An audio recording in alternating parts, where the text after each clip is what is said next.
दक्षिण सोलापूर तालुक्यातील कुंभारी ते दोड्डी रोडवरील एका शेतात विवाहित महिलेचा मृतदेह आढळून आला।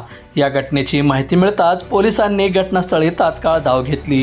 ही घटना सोमवार 17 ऑगस्ट रोजी सकाळी 11:15 वाजता समोर आली। भाग्यश्री नानासाहेब गायकवाड, वय वर्ष 32, राहणार मुक्काम पोस्ट मातोळा, तालुका औसा, जिल्हा लातूर, जुळे सोलापूर असे मृत विवाहित महिलेचे नाव आहे। याबाबत पोलिसांनी सांगितले की 17 ऑगस्ट रोजी दगडू राठोड, राहणार दोड्डी यांच्या शेताच्या बाजूला गंभीर जखमी अवस्थेत महिला पडल्याची माहिती पोलिसांना मिळाली। वळसंग पोलीस ठाण्याचे पोलीस निरीक्षक सुनील बनसोडे हे घटनास्थळी दाखल झाले। त्या महिलेस शासकीय रुग्णालयात दाखल करण्यात आले।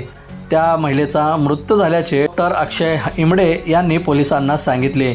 या घटनेची नोंद सिव्हिल पोलीस चौकीत झाली आहे। भाग्यश्री यांच्या पश्चात पती, एक मुलगा, एक मुलगी असा परिवार आहे। भाग्यश्री हिचे पती ड्रायव्हर म्हणून काम करतात।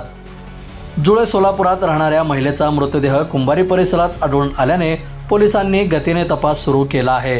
प्राथमिक माहितीनुसार महिलेचा खून झाला असावा असा अंदाज वर्तवण्यात येत आहे। बंधुप्रेम न्यूज चॅनलला लाईक, सबस्क्राईब व बेल आयकॉन दाबायला विसरू नका। धन्यवाद।